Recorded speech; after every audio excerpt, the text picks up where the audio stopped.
نحمدہ ونصلی ونسلم علی رسولہ الکریم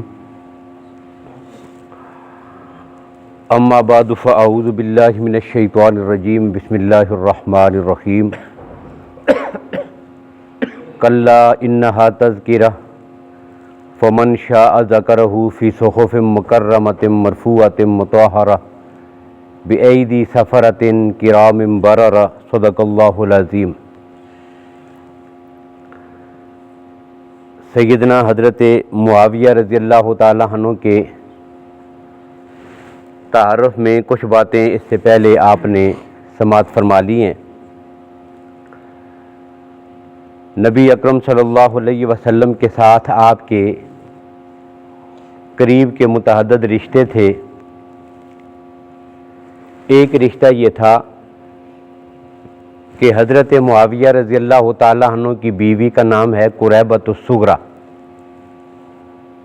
اور نبی اکرم صلی اللہ علیہ وسلم کی ایک زوجہ محترمہ ازواج مطہرات میں سے ایک ام المومنین سیدہ ام سلمہ ہیں، اور یہ قریبۃ الصغریٰ اور ام سلمہ رضی اللہ تعالیٰ عنہما یہ دونوں آپس میں بہنیں ہیں۔ اب اس رشتے سے حضرت معاویہ نبی اکرم صلی اللہ علیہ وسلم کے ہم زلف ہیں، جسے ہم اپنی ان کو زبان میں سانڈو کہتے ہیں۔ یہ دونوں آپس میں کیا ہیں؟ ہم زلف، کہ ایک بہن حضرت معاویہ کے نکاح میں ہے، دوسری بہن نبی اکرم صلی اللہ علیہ وسلم کے نکاح میں ہے۔ دوسرا ایک رشتہ یہ ہے کہ حضرت معاویہ رضی اللہ عنہ کی بہن جن کا کل تذکرہ میں نے کیا تھا، سیدہ ام حبیبہ حضرت رملہ سیدہ ام حبیبہ رضی اللہ تعالی عنہ، یہ نبی اکرم صلی اللہ علیہ وسلم کے نکاح میں ہیں۔ اب اس رشتے سے یہ نبی اکرم صلی اللہ علیہ وسلم کے برادر نسبتی ہیں، اللہ کے نبی صلی اللہ علیہ وسلم کے یہ برادر نسبتی ہیں۔ یہ دوسرا رشتہ ہے۔ ایک تیسرا رشتہ یہ بھی ہے کہ نبی اکرم صلی اللہ علیہ وسلم کے نواسی ہیں حضرت عبداللہ بن عثمان، یہ نبی اکرم صلی اللہ علیہ وسلم کے نواسی ہیں۔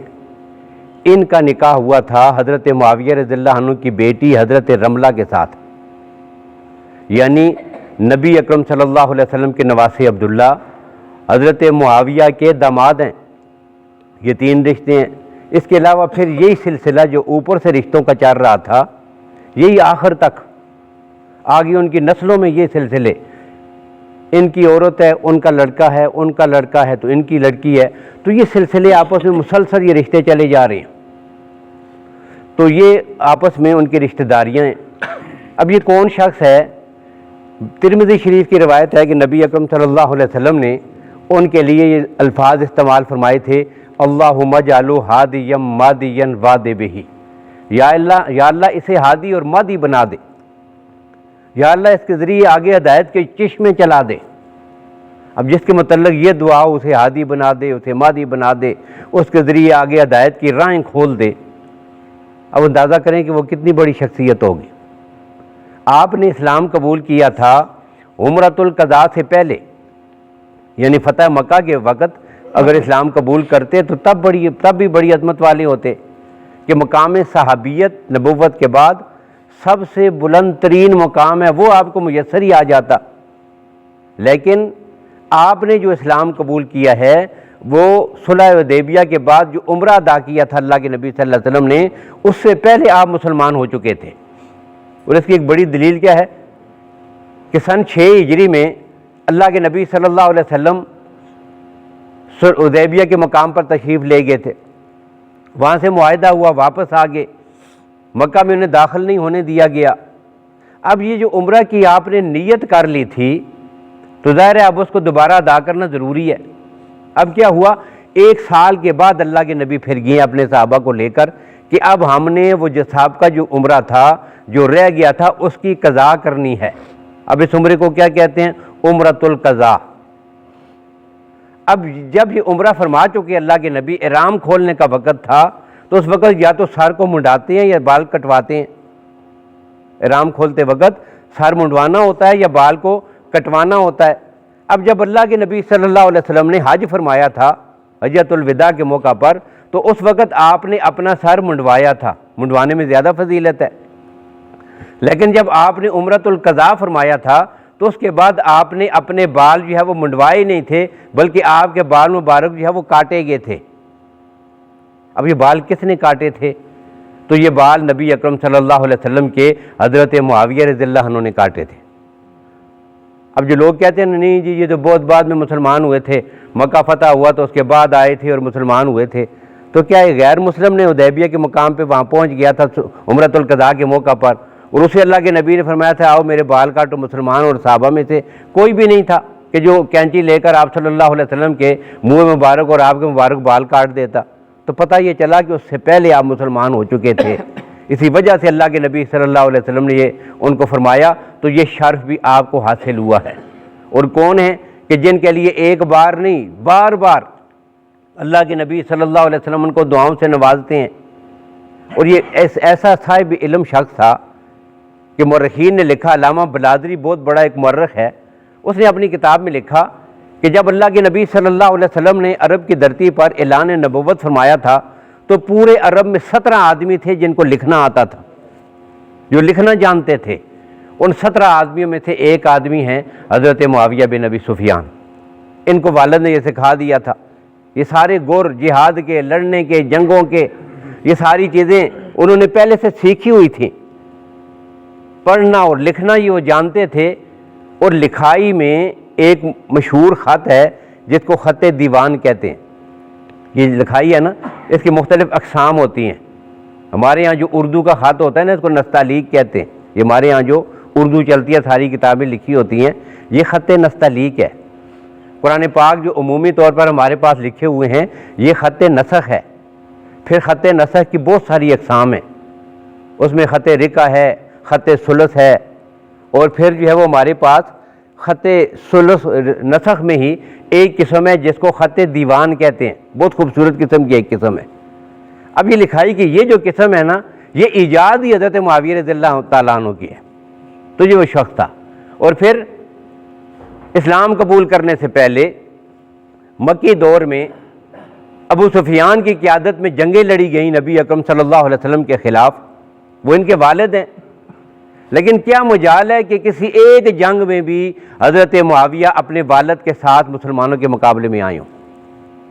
حالانکہ اکرمہ رضی اللہ تعالیٰ عنہ بڑے صحابہ میں سے ہیں، ابو جہل کا بیٹا ہے، لیکن جب اسلام قبول کیا نا تو اس کے بعد اس کے جو کارنامے ہیں، یہ جو اس کے مارکے ہیں، یہ جو کچھ اس نے اسلام کے لیے خدمات عطا کی ہیں، بڑی جو ہے وہ درخشاں ہیں، زبردست قسم کی اس کی خدمات ہیں۔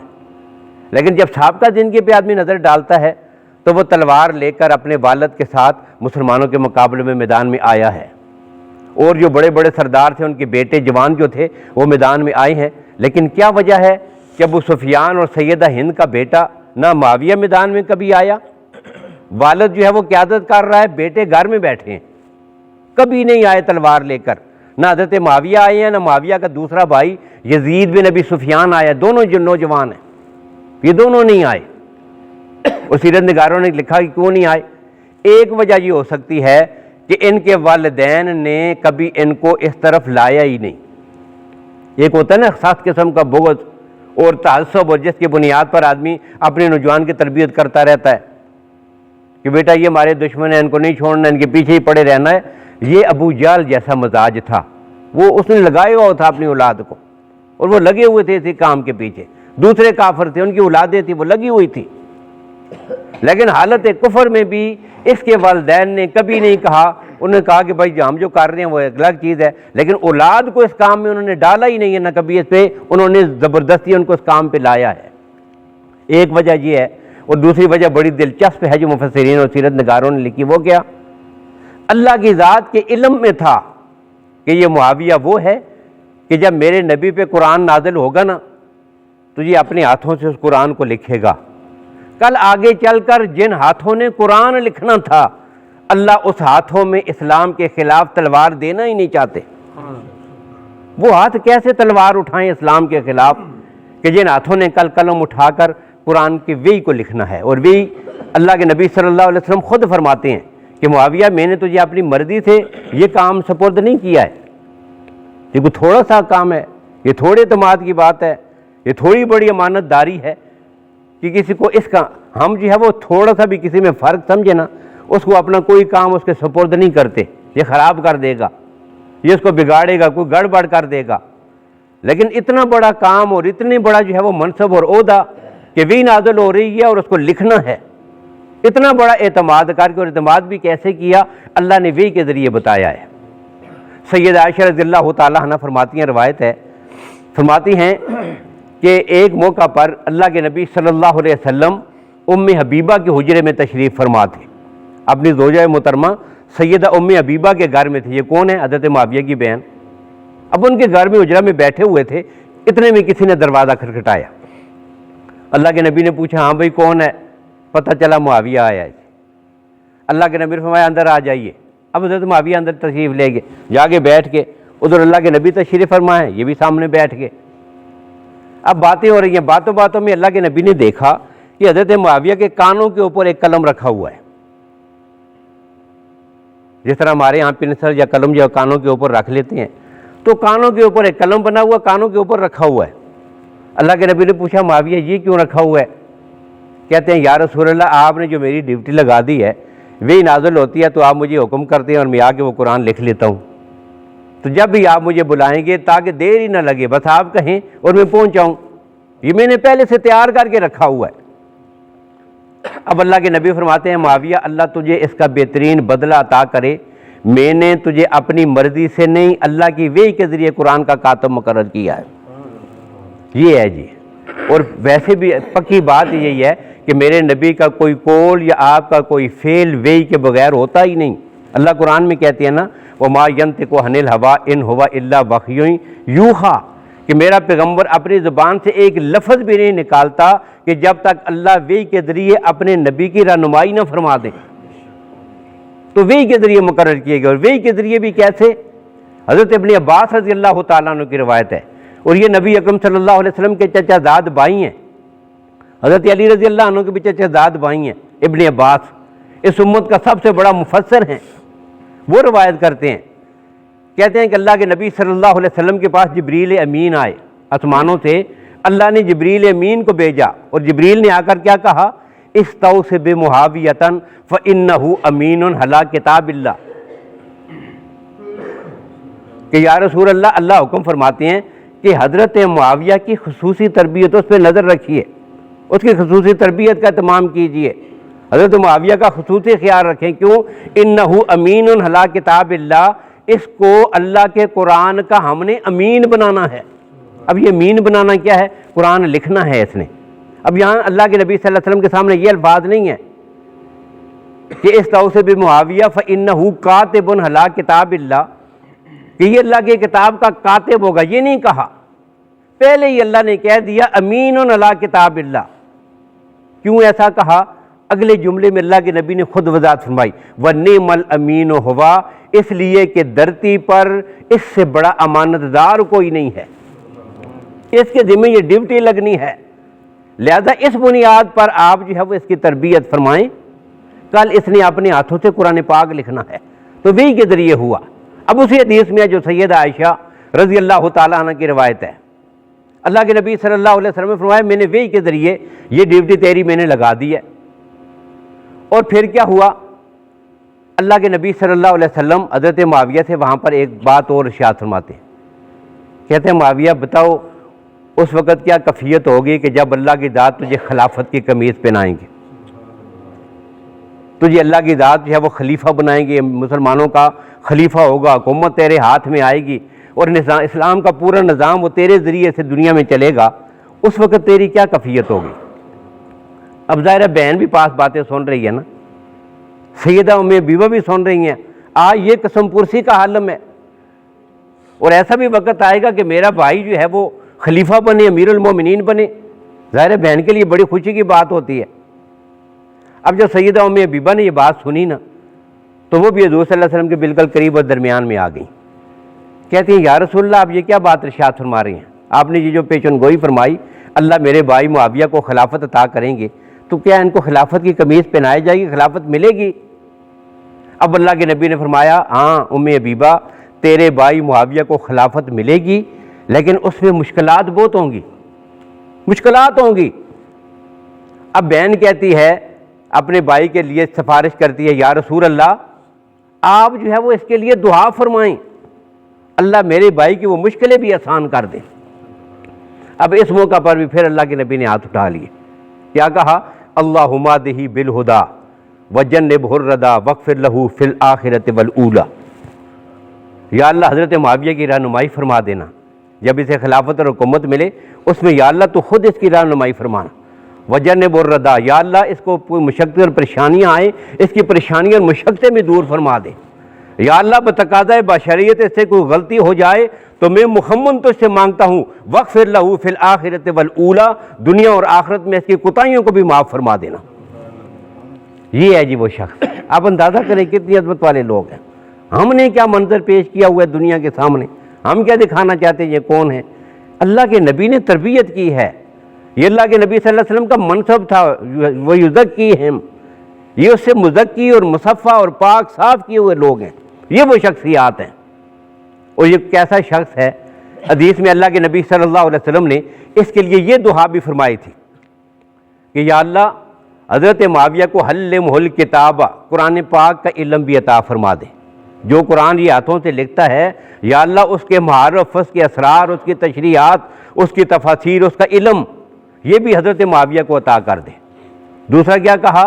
والحساب، اب دیکھیں ایک ہوتا ہے قرآن پاک کا شریعت کا علم، ایک ہوتا ہے جہانداری کا علم، دنیا کے معاملات کو چلانے کے طریقے۔ اب اس کے لیے کیا ضروری تھا؟ حساب۔ شریعت کو سمجھنے کے لیے قرآن ضروری تھا، نظام حکومت کو چلانے کے لیے حساب ضروری تھا۔ یہ دو چیزیں پہلے مانگی اور پھر کہا مکن لہو فی البلاد، یا اللہ سے دنیا میں تمکین اور خلافت اور حکومت عطا کر۔ اب جس حکومت کی اللہ کے نبی صلی اللہ علیہ وسلم اس کے لیے دعا فرما رہے ہوں، اب جب وہ حکومت آئے گی تو بتائیں وہ کتنی مبارک ہوگی، وہ کتنی زبردست ہوگی، کتنی ہدایت والی ہوگی۔ اسی وجہ سے تو آپ کی خلافت کیا ہے؟ خلافت راشدہ، یہ خلافت راشدہ ہے۔ کثرت کے ساتھ اکثریت میں مفسرین نے، سیرت نگاروں نے یہ جملے لکھے، امام ابن خلدون رحمہ اللہ نے لکھا اور اکابر نے لکھا کیا کہ ان کی خلافت جو وہ کیسی ہے؟ خلافت راشدہ۔ جب صحابی خود اولئک ہم الراشدون ہے تو اس کو جو نظام ہوگا وہ کیا ہوگا؟ وہ راشدی ہوگا۔ اور اسی وجہ سے مولانا احمد رضا خان جو بریلوی ہیں، جو مسلک کے بریلوی کے بانی ہیں، ان سے ایک آدمی سوال پوچھتا ہے ملفوظات میں، ان کی کتاب ہے ملفوظات۔ اب ملفوظات میں ایک آدمی ان سے پوچھتا ہے سوال، کہتا ہے یہ حضرت بتائیے خلافت راشدہ کس کس کی ہوئی ہے؟ یہ سوال ہے۔ اور جواب میں کیا کہتے ہیں؟ کہتے ہیں حضرت ابو بکر، حضرت عمر، حضرت عثمان، مولا علی، حضرت حسن، امیر معاویہ، اور قرب قیامت میں حضرت مہدی کی خلافت خلافت راشدہ ہے۔ اس میں انہوں نے کیسے شامل کیا؟ کس کو؟ حضرت معاویہ رضی اللہ تعالیٰ عنہ کو۔ اور یہ وہ شخص ہے کہ اللہ کے نبی صلی اللہ علیہ وسلم نے جس کے بارے میں یہ پیشن گوئی بھی فرمائی تھی کہ یہ دنیا کا سسٹم تو گزر جائے گا، اس کے بعد پھر کیا ہوگا؟ قیامت کا دن ہوگا۔ حدیث میں ہے یبعث اللہ تعالی معاویہ یوم القیامت وعلیہ رداء من نور الایمان، کہ معاویہ جب قیامت کے دن اپنی قبر سے باہر آئے گا نا میدان محشر میں۔ اب یہ پیشن گوئی کون فرما رہے ہیں؟ اللہ کے نبی۔ جب وہ شخص میدان محشر میں اپنی قبر سے باہر آئے گا، علیہ رداء، اس کے اوپر ایک بڑی چادر ہوگی، اور یہ چادر کیسی ہوگی؟ من نور الایمان، نور ایمان کی چادر اوڑے ہوئے آئے گا۔ اور بڑی عجیب ایک اتفاق یہ بھی ہے، یہاں میں وہ حدیث بھی ذکر کر دوں کہ نبی اکرم صلی اللہ علیہ وسلم کے جو شعراء تھے نا، ایک تھے حضرت حسان ابن ثابت، وہ آپ کی مدح میں نعتیں پڑھا کرتے تھے آپ کے سامنے، واقسانہ من کلم ترا قط تو ہے ہی نہیں، وہ نعتیں موجود ہیں۔ اور ایک اور شاعر تھے حضرت کعب ابن زہیر رضی اللہ تعالیٰ عنہ۔ اب ایک موقع پر حضرت کعب ابن زہیر نے ایک نعت پڑھی حضور صلی اللہ علیہ وسلم کی شان میں۔ اب اللہ کے نبی بڑے خوش ہوئے اس سے۔ اب اس کی حوصلہ افزائی کے لیے کیا کیا کہ نبی اکرم صلی اللہ علیہ وسلم نے اپنے اوپر جو چادر مبارک اوڑھی ہوئی تھی نا، وہی اتار کر حضرت کعب کو تحفے میں دے دی۔ اب یہ چادر کیا ہوا؟ حضرت کعب ابن زہیر لے کر اپنے گھر آ گئے، اور گھر میں انہوں نے طے کر کے سنبھال کے ایک صندوق میں بند کر کے رکھ لی کہ یہ میرے نبی کی مبارک چادر ہے، متبرک ہے، آپ کی نشانی ہے، گھر میں رکھ لی۔ اب حضرت معاویہ اس چادر کے پیچھے لگے ہوئے ہیں۔ حضرت کعب سے کہتے ہیں بیچو، میں خریدنا چاہتا ہوں، وہ چادر مجھے دے دو۔ انہوں نے کہا نہیں وہ چادر میں نہیں دیتا۔ اب حضرت کعب ابن زہیر کا آگے چل کر کچھ عرصے کے بعد انتقال ہو گیا، اور جب ان کی وفات ہوئی تو ان کی وفات کے بعد حضرت معاویہ رضی اللہ عنہ کے ذہن میں تو بات تھی، انہوں نے ان کے گھر والوں سے رابطہ کیا کہ وہ اللہ کے نبی نے چادر دی تھی، آپ کے گھر میں ہے، اگر دینا چاہو تو جتنے پیسے منہ سے کہو گے میں اتنی رقم دینے کے لیے تیار ہوں۔ ان کے گھر والوں نے وہ چادر کس کو دے دی؟ حضرت معاویہ رضی اللہ عنہ کو۔ اب حضرت معاویہ رضی اللہ عنہ نے کیا کیا؟ وہ چادر لی اور لا کر اس کو گھر میں طے کر کے صندوق میں بند کر کے رکھ دیا، اور اپنے گھر والوں کو وصیت کی کہ جب میں مر جاؤں تو میرے مرنے کے بعد میرے کفن میں اسی چادر کو استعمال کرنا ہے۔ اور پھر ایک موقع پر جب اللہ کے عمرۃ القضاء میں آپ نے بال کاٹے تھے نبی اکرم صلی اللہ علیہ وسلم کے مبارک بال، وہ آپ کے پاس محفوظ تھے، وہ بال بھی اسی صندوق میں رکھے ہوئے تھے۔ اب وہ بال بھی اور چادر بھی، چادر میں کفن دیا گیا، بال مبارک آپ کی آنکھوں میں رکھے گئے، اور اس کیفیت میں حضرت معاویہ رضی اللہ عنہ کو دفن کیا گیا۔ اب جب اللہ کے نبی نے فرمایا یبعث اللہ تعالی معاویۃ یوم القیامۃ وعلیہ رداء من نور الایمان، کہ جب وہ اپنی قبر سے اٹھے گا تو اس پر بھی نور ایمان کی چادر ہوگی۔ اب منظر کیا بنتا ہے؟ یہ وہی چادر ہے کہ جو چادر اوڑھ کے معاویہ اپنی قبر میں سویا ہے، جب اپنی قبر سے باہر نکلے گا تو اس معاویہ پہ یہی چادر اوڑھی ہوئی ہوگی۔ یہ اتنی عظمتوں کی عامل ہے، یہ وہ لوگ ہیں۔